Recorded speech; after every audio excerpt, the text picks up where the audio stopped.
안녕하세요. 저는 2006파인 원장을 맡고 있는 송호길 선생님입니다. 지금부터 이제 고1, 고2, 이제 예비 고2, 예비 고3이죠. 브릿지 프로그램에 대해서 설명드리도록 하려고 지금 이런 자리를 마련했는데요. 자, 먼저 이제 겨울방학. 자, 어떤 계획을 가지고 있는지. 근데 뭐 지금 벌써 12월 중순을 향해 가고 있기 때문에 대부분 다 이제 계획을 잡고 계실 텐데요. 뭐 예를 들면은 뭐 대치동에서 뭐 새로운 수업을 듣는다. 특히 고3들이 많겠죠. 이런 경우는 또 우리 아이는 이제 더 이상 집에서는 안 돼, 윈터스쿨 보내야겠어 해서 윈터스쿨이나 이런 기숙학원 또는 뭐 다른 큰 규모의 학원에 윈터스쿨 보내시는 분들도 계시겠고, 물론 저희 이제 뉴파인에서 공부하는 학생도 있겠고요. 이렇게 다 계획을 갖고 계실 텐데요. 자, 뭐 근데 지금 저희가 이번에 말씀드리고 싶은 거는 뭐냐면, 과연 겨울학기의 시작은 언제부터인가 라는 것에 대한 주제로 좀 말씀을 드리려고 하고 있습니다. 이제 지금부터 그런 이야기를 시작해 보겠는데요. 12월 말이 굉장히 중요한 시간이죠. 이제 학생들이 엄청나게 기말고사를 위해서 열심히 준비를 해왔어요. 물론 안 그런 학생들도 있겠지만 대부분의 학생들은 굉장히 열심히 준비를 했고, 더군다나 1학년 또는 2학년의 끝이기 때문에 그 이전보다 훨씬 더 열심히 준비를 했을 거예요. 그래서 한참 학생들의 공부의 폼이 올라와 있는 시기입니다.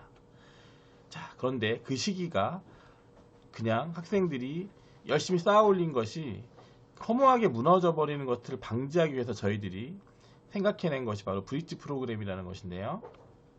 자, 브릿지 프로그램은 과연 어떤 것인가, 왜 이것을 하게 됐는가 말씀을 드리도록 할게요.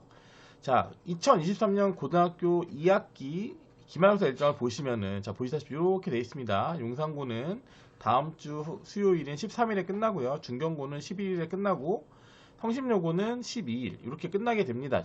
신광여고는 이제 금요일날 끝나게 되고요. 그렇게 되면은 보통 일반적으로 겨울학기 어떤 프로그램이 시작되기 전에 저희 같은 경우는 12월 25일부터 시작이 되니까 한 열흘 동안의 공백이 있는 거고, 그리고 다른 윈터나 이런 데 가는 학생들 같은 경우는 약 2주가 넘는 시간이 공백이 생기게 돼요. 자, 그러면 이 시기를 어떻게 보내야 될 것인지에 대한 고민을 저희들이 많이 하게 됐습니다, 최근에. 자, 그래서 브릿지 프로그램을 만들게 됐는데, 이 프로그램의 특징은 어떻게 되냐면, 일단 담당 선생님과의 상담을 통해서 과정을 일단 선택을 해야 돼요. 특히 이제 고2 또는 고3 올라갔을 때 내가 어떤 부분이 취약한지, 그리고 그 이전에 배웠던 과목 중에서 중요한데 약한 과목이 또 있거든요. 그래서 이런 내신 등급을 위해서는 어떤 전략을 세워야 될지를 좀 연구를 하게 될 것이고요. 그 다음에 이제 수업을 하게 되는데, 2학기 기말 이후에 학생들이 어느 정도 폼이 와 있는 상태인데, 이제 연말이다 뭐다 해서 학생들이 놀기 시작하죠.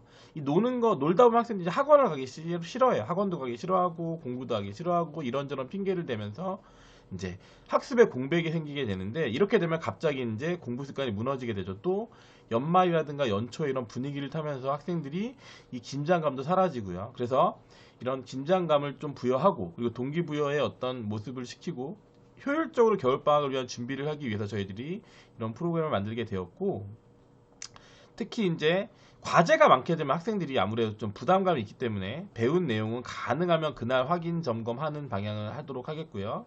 그리고 데일리 테스트를 통해서 성취도를 확인하고, 또 많은 것을 하는 것이 아니라 어떤 단원의 가장 중요한 필수 핵심 개념만 정리하는 것이 목표라고 볼 수 있습니다.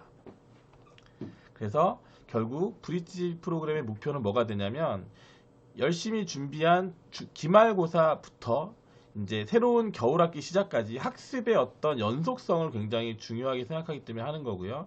특히 수학 같은 경우는 첫 단추가 굉장히 중요한데, 보통 대부분의 학생들이 환경이 바뀌거나 또는 학습의 공백이 있은 상태에서 공부를 시작하게 되면은 초반에 좀 제대로 공부가 안 되는 경우가 상당히 많습니다. 그렇게 되면 처음 1, 2주 동안 약간 개념 정리가 안 되고, 그러면 점점 숙제 같은 것도 밀리게 되고 재미가 없어지고, 특히 이제 수원보다는 수투가 이런 게 훨씬 더 이제 큰 어떤 그 압박감으로 작용하게 되는데, 이런 것들을 위해서 제가 만들었습니다.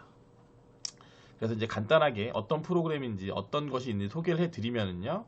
이제 고2 같은 경우는, 예비 고2 같은 경우는 이제 수1하고 수열하고 삼각함수 이렇게 또 연산 집중 이런 게 있는데요. 일단 반은 이렇게 만들어 놨는데 담임 선생님이나 학생들의 어떤 현재 상태나 이런 것들을 통해서 반이 결정되게 될 텐데, 일단 수원 연산 집중은 뭐냐면 학생들이 처음 들어가게 되면 지수 로그, 사용 로그 이쪽 부분에서 처음에 굉장히 힘들어요. 처음 배우는 학생들은 그 부분이 굉장히 지겹고 하기 때문에 이 부분에 대해서 미리 좀 학습을 하자는 거고요. 두 번째 수열은 뭐냐면 대부분의 이제 과거에 고1 올라오기 전에 선행을 했을 때 수원 선행을 하게 되면은 어느 정도 상학함수까지는 학생들이 잘 따라오다가 상학함수가 워낙 어렵고 하기 때문에 거기서 진도가 늘어지고, 또 어떤 내신 시험이 딱 다다르게 되면은 수열 부분을 굉장히 빠르게 진행하는 경우가 되게 많아요. 그래서 실제로 저희들이 경험을 해봐도 고등학교 2학년 상위권 학생들도 수열을 굉장히 두려워하고 어려워하고, 실제로 1학기 기말고사 성적이 생각보다 잘 안 나오는 경우도 되게 많아요. 학습 부담도 굉장히 많고.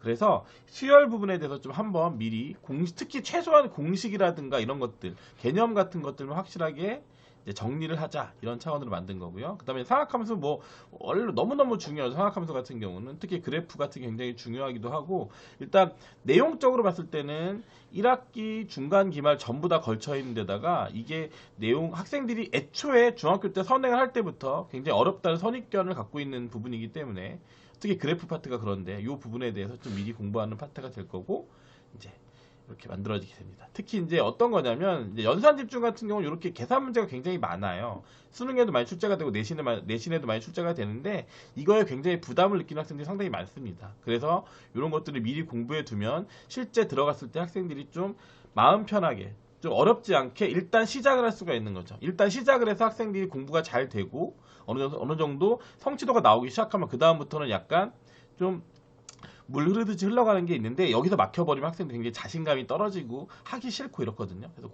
그런 취지로 만든 것이 되겠고, 수열 집중은 뭐 역시 수열에 대해서인데, 이건 이제 수능 문제 같은 경우인데 올해도 마찬가지지만 수능에서 이제 수열이 굉장히 중요한 위치를 차지하고 있고, 미적분에서도 굉장히 어렵게 수능 그 수열 파트가 출제되고 있거든요. 그래서 그런 부분에서 이제 수열 부분을 좀 미리미리 확실하게 정리를 해 놓자라는 부분이고요. 그 다음에 이제 상학함수 같은 경우도 미리 그래프라든가 상학함수 정의 이런 부분에 대해서 좀 미리 학습을 하는 겁니다.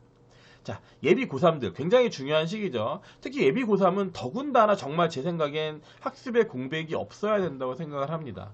학습의 공백이 없이 진행된다면 저도 상관은 없는데, 대부분의 학생들이 학원 기말고사를 마치고 1월 달에 시작되는 프로그램들이나 12월 말에 시작되는 프로그램들을 기다리면서 그냥 놀죠. 안 노는 학생들은 없습니다. 우리 아이들은 안 놀 거다 이렇게 생각하시면 안 돼요. 무조건 놉니다. 이제 어떤 생각을 하느냐, 고3을 앞두고 마지막 한번 불태우겠다 이런 생각으로 놀게 되는데, 문제는 그 2주 정도 학생들이 약간 공부를 안 하는 기간이 그냥 거기서 끝나면 상관없는데, 사람의 그 몸이라는 게 관성에 의해서 그게 1월 첫째 주, 둘째 주로 밀리게 돼요. 그렇게 되면 1월 달 전체 계획이 무너지는 경우 상당히 많고, 특히 아까 말씀드린 것처럼 처음에 뭐 이과 같은 경우는 미적분이라든가 이런 부분들을 진도를 나가게 될 텐데, 그때 학생들이 거기서 한번 처지게 되면은 미적분은 거의 2달 동안 날리게 된다고 볼 수 있는 거죠. 예, 그렇기 때문에 특히 더 중요하다고 볼 수 있고요. 그래서 저희들은 이제 예를 들어서 미적분 같은 경우는 수열의 극한 및 급수, 제일 앞부분이죠. 1단원. 이 부분이 쉽지는 않은데 굉장히, 근데 뭐 그렇다고 해서 뭐 학생들이 접근하기 힘드냐, 그 정도는 아니거든요. 근데 실제로 수능에서는 굉장히 항상 이제 한두 문제씩은 출제되는 파트이기도 하고, 특히 수원이랑 연결되기 때문에 학생들이 지금 이 부분을 공부해두면 굉장히 학생들에게 도움이 될 수가 있겠고요. 그리고 그것만 하게 되면 조금 약할 수도 있으니까 이제 학생들이 지금 수투를 열심히 공부해서 약간 부족하거든요. 수원에 대한 학습이. 그래서 수원 모의고사를 통해서 약간 복습 겸 이런 것들을 만드는 프로그램이랑, 또 이제 문과 학생들 같은 경우는 확률과 통계 부분을 먼저 공부하고, 특히 제일 앞부분이죠. 역시 얘도 마찬가지예요. 처음 부분이 굉장히 어렵거든요. 그래서 이쪽 부분을 학습을 하게 되는 거고, 예. 그래서 이제 고3 같은 경우 이런 식으로 진행이 되고요. 수능에서 이제 올해도 계속 출제가 많이 됐습니다. 그래서 이 부분에 대해서 하고, 확률과 통계 프리뷰에서 이 앞부분, 특히 앞부분의 그 경우의 수 계산 좀 복잡한 게 나오거든요. 근데 고1 때도 굉장히 어려워했었던 부분인데 그거보다 한 단계 더 나간 것들이 나오기 때문에 이 부분에 대해서 미리 좀 공부를 하고 올라가면 아무래도 시작을 좀 편하게 할 수 있지 않을까라는 생각이 듭니다. 이렇게 문제들을 풀게 되는 거죠. 자, 기말고사는 끝이 아니고 겨울방학으로의 준비이고, 저희들 역시 기말고사 때 학생들이 좀 공부품을 올려서 그걸 그대로 겨울방학 때로 이어지기를 바라는 마음에서 이벤트도 진행하고 그런 어떤 여러 가지 그런 자기주도학습 관련된 프로그램을 진행했었는데요.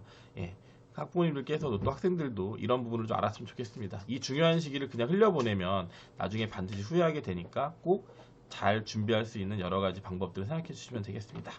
자, 이제 코인이 부족하죠? 이제 코인이 총 3개가 있다고 하는데요. 겨울방학 3번이죠. 이제 고3 같은 경우는 하나 남았고요. 고2 같은 경우는 2번 남았는데, 이 겨울방학을 잘 준비하기 위한 준비를 12월 말에 잘 할 수 있도록 하시면 될 것 같습니다. 자, 지금까지 브릿지 프로그램에 대한 소개를 드렸습니다. 저는 이촌 뉴파인 원장을 맡고 있는 송호길 선생님입니다. 감사합니다.